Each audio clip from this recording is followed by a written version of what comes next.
मैं कौन हूँ और ये कोट्स मैं आपसे क्यों शेयर कर रहा हूँ? ये जानने के लिए आपको हमें जानना पड़ेगा, सुनना और देखना पड़ेगा। क्योंकि हमारा यकीन है कि अगर आप हमें सुनेंगे और देखेंगे तो इंशाअल्लाह आपका और हमारा दोनों का भरोसा इन कोट्स के ऊपर और मजबूत हो जाएगा। तो कहानी को करते हैं शुरू से शुरू।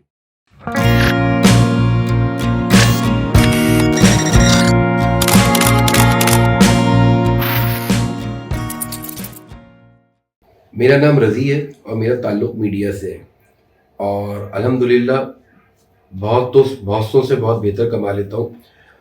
चंद साल पहले मेरी शादी हुई और मेरा निकाह पढ़ाया एक बड़े आलिम दीन ने, जो कि मेरी ख्वाहिश भी थी। और शादी के 1 साल बाद अल्लाह पाक ने औलाद जैसी नेमत से नवाज़ा, जिसका नाम हमने ज़यान रखा। जब बेटा हुआ हमारा तो उसकी बॉडी के ऊपर वर्निक्स था और हमें नहीं समझ आ रहा था कि ये क्या है। तो नर्स और डॉक्टर वगैरह ने कहा कि ये यूजुअली हो जाता है बच्चों को। जब उन्होंने वॉश वगैरह किया तो एक ज़ख़म जैसा बन गया।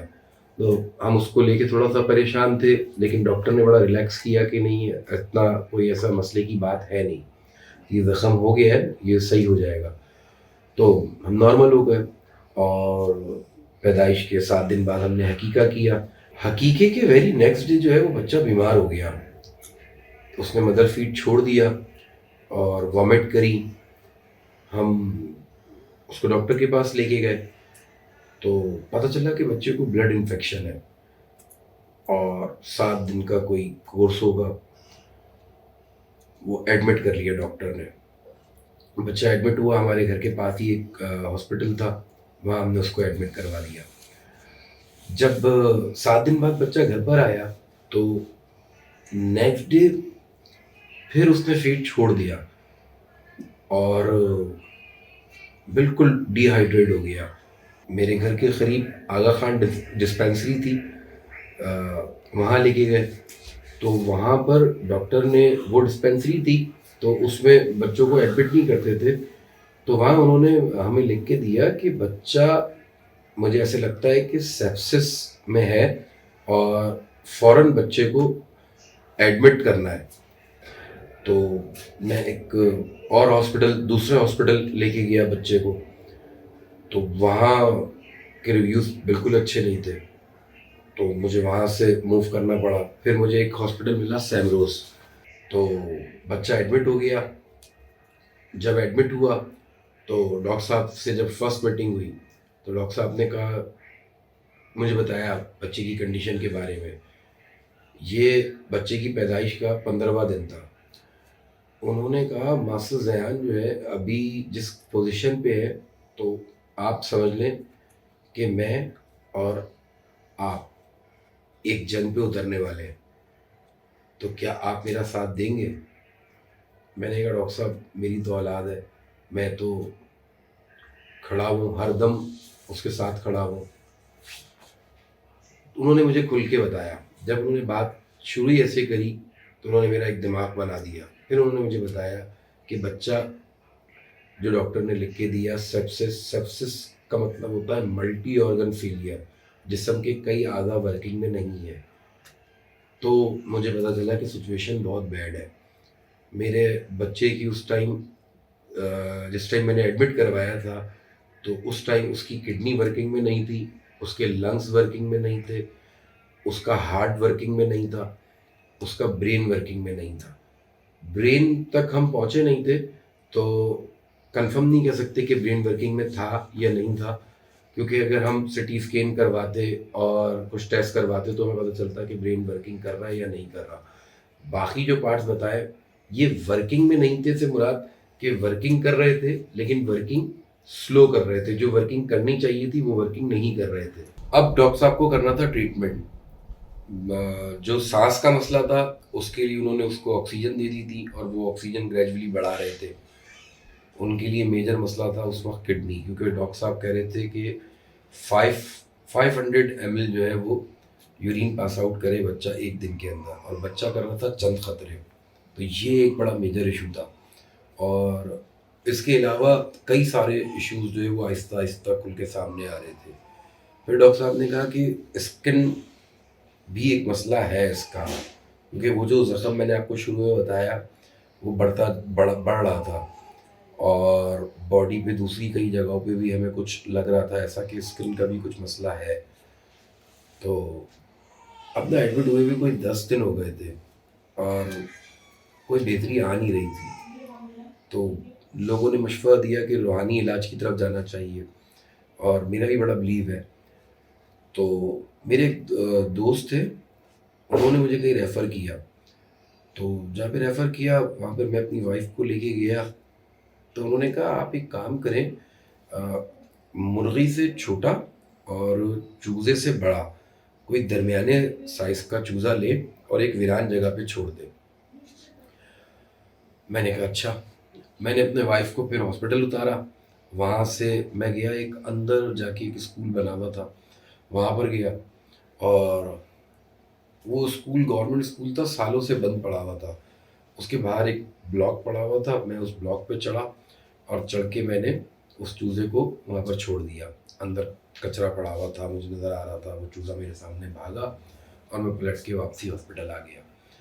जब मैं हॉस्पिटल आया तो फिर कोई रात के 3 बजे मैं हॉस्पिटल से निकला वापसी। मैं अपने घर गया, घर जाके सो गया। जब मैं सोया तो मैंने एक ख्वाब देखा। जब मैं ख्वाब मैंने देखा कि मैं वहीं खड़ा हूँ, उसी ब्लॉक के पास जहाँ मैंने चूज़े को छोड़ा था, और मैं अब दोबारा उस ब्लॉक पे चढ़ा और चढ़ के उस दीवार के पीछे देखा जहाँ मैंने चूज़े को छोड़ा था। वो चूज़ा वहाँ से आगे भागा और उसके पीछे 2 कोई 4-4 फुट के कुत्ते, बहुत गंदे कुत्ते, बहुत ही गंदे कुत्ते, उनसे भागा भी नहीं जा रहा था। मैं पीछे से देख रहा था, वो कुत्ते आगे भागे और चूज़ा उनके आगे भाग रहा था। ये चूज़े को पकड़ने की कोशिश कर रहे हैं, और आगे मैंने देखा कि दीवार बंद है और चूज़ा उसी दीवार की तरफ भाग रहा है और कुत्ते उसके पीछे भाग रहे हैं। जब मैंने ये देखा तो मैंने देखा, जब वो जो दीवार जहाँ बंद थी, वहाँ पर जब वो चूज़ा पहुँचा तो वहाँ एक आदमी बैठा हुआ था, कोई 8-9 फुट का आदमी। बिल्कुल जैसे वो कुत्ते थे वैसे ही वो आदमी था। बहुत गंदा आदमी, बहुत ही गंदा आदमी। चूज़ा तेज़ी से उसकी तरफ बढ़ रहा था क्योंकि उसके पीछे कुत्ते थे, और अब वो आपस में इतना करीब हो गए कि वो आदमी और वो कुत्ते आपस में लड़ने लग गए, और बीच में चूज़ा था। आदमी ने उन कुत्तों को साइड पे हटाया और वो चूज़ा मेरे सामने उठा के चबा लिया। जैसे ही उसने चबाया, मैं उस ब्लॉक से वापसी पलटा। और अच्छा, इसके आगे ना ख्वाब और भी है, लेकिन मुझे नहीं लगता कि वो मुझे शेयर करना चाहिए। जब ख्वाब ख़त्म हुआ तो मेरी आँख खुल गई। मैंने उसी वक्त हॉस्पिटल कॉल करी, और मैंने हॉस्पिटल कॉल करके कोई सुबह के 7 बजने वाले होंगे, 5-10 मिनट रह गए होंगे या 7 बज रहे होंगे। तो एक वार्ड बॉय होता था राशिद वहाँ पर ना हॉस्पिटल में, उससे मेरी बड़ी अच्छी सलाम दुआ थी। मैंने उसको कॉल करी, मैंने कहा यार राशिद भाई, मुझे पोजीशन बताएं मेरे बच्चे की क्या है। उसने कहा अभी डॉक्टर साहब होकर गए, फजर के बाद, फजर से पहले से बच्चे की कंडीशन बहुत बिगड़ी हुई है। फजर के बाद डॉक्टर साहब आए हैं और उन्होंने कहा कि अगर इस तरह की कंडीशन रहती है तो अपनी ड्यूटी ऑफ करने से पहले बच्चे को वैन पे डालेंगे, ये इन्फॉर्म कर देना घर पर। तो मैं आपको आधे घंटे बाद फ़ोन करने वाला था कि हम बच्चे को वैन पे डाल रहे हैं, और आपकी कॉल आ गई। मैं ख्वाब देख चुका था। मैंने कहा अभी आप रुक जाए, मैं आ रहा हूँ हॉस्पिटल, मैं आता हूँ फिर बात करते हैं, आप अभी वैन पे नहीं डालिएगा। मैंने लाइन काट दी। फिर मैंने दोबारा फ़ोन किया, फिर राशिद ने ही फ़ोन उठाया। मैंने बोला यार राशिद भाई, आप मुझे बताओ बच्चे की पोजीशन क्या है, क्या कंडीशन है इसका, क्योंकि हम ना काफ़ी कोई 3-4 दिन हो गए थे और हम इनक्यूबेटर में देखने के लिए बच्चे को नहीं गए। एक तो अलाउ भी सिर्फ़ पेरेंट्स को था, तो हम कोई 3-4 दिन हो गए थे, हम नहीं गए थे अंदर देखने के लिए। तो देख भी नहीं रहे थे बच्चे को और फिर इस तरह का ख्वाब देख लिया था, तो बहुत अजीब हो गया था मैंने बड़ा जब मैंने उससे पूछा कि आप बताओ क्या पोज़ीशन है? उसने मुझसे कहा कि यार रज़ी भाई अगर मैं सच बताऊँ ना, तो अब मेरे आँसू निकल आते हैं जब डॉक्टर साहब मुझे लैब का कहते हैं तो। बॉडी में कहीं ऐसी जगह बची ही नहीं है। सॉरी। मैंने कहा अच्छा।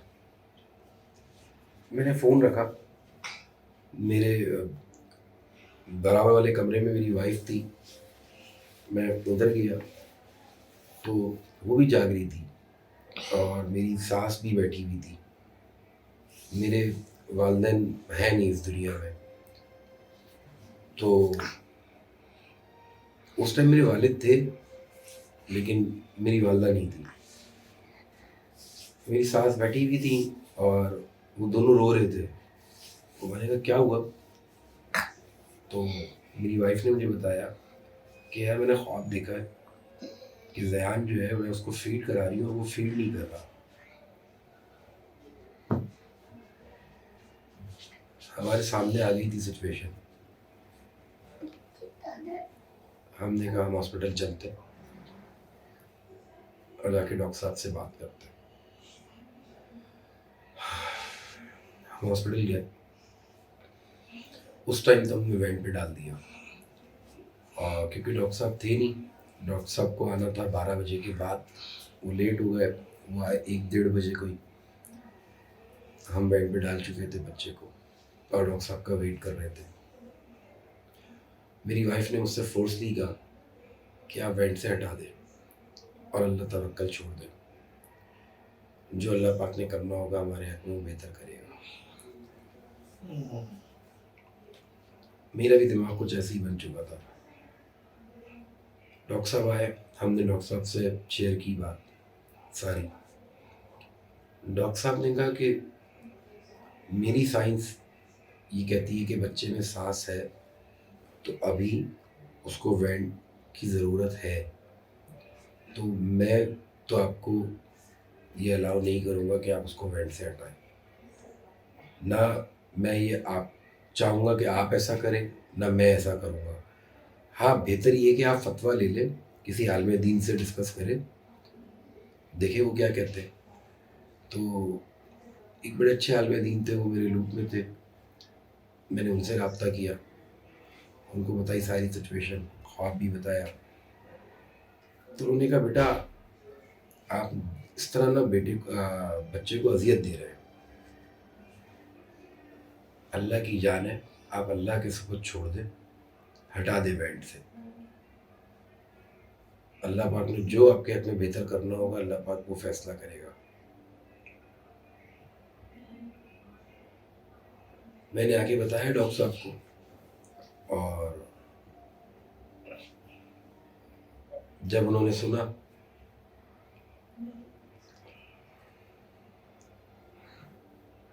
तो उन्होंने कहा ठीक है, हटा देते हैं बेड से।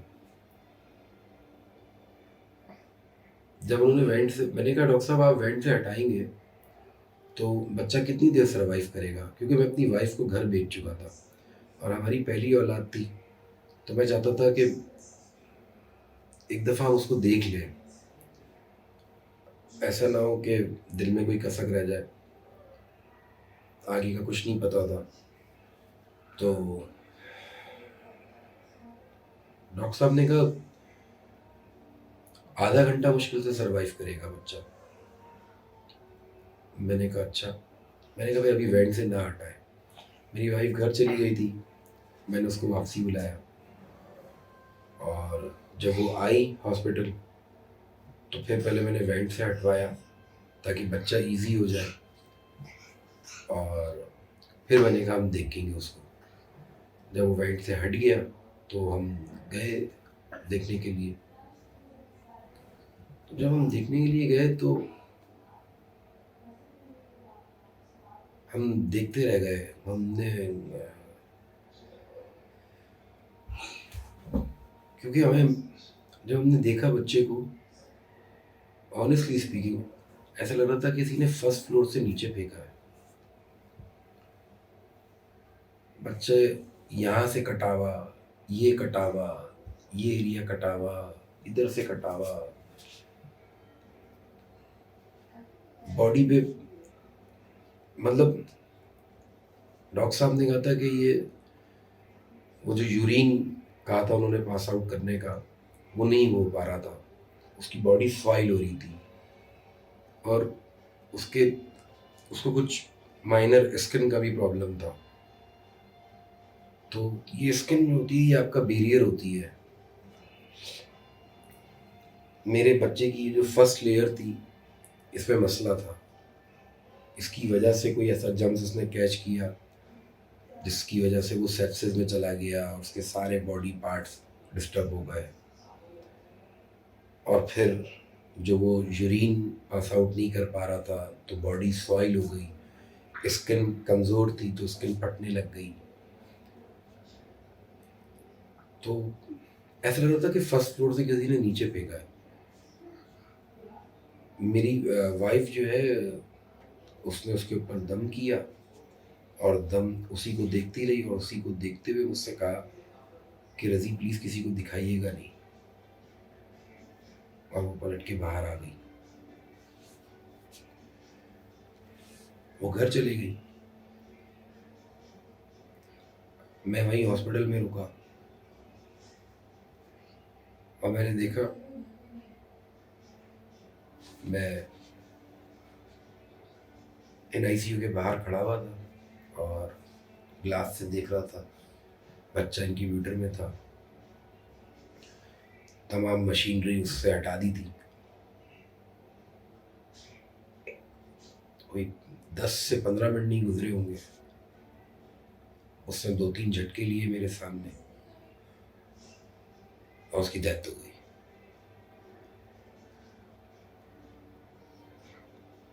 ठीक है, 1 साल बाद अल्लाह पाक ने एक और औलाद से नवाजा। जिस बेटी की मेरी डेथ हुई थी, जयान, ऑनेस्टली स्पीकिंग उसको हम जज नहीं कर पाए थे कि उसको स्किन प्रॉब्लम है। लेकिन अब जो बेटा मेरे हाथ में आया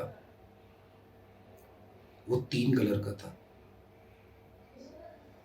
और उसकी पूरी बॉडी की स्किन उतरी हुई थी।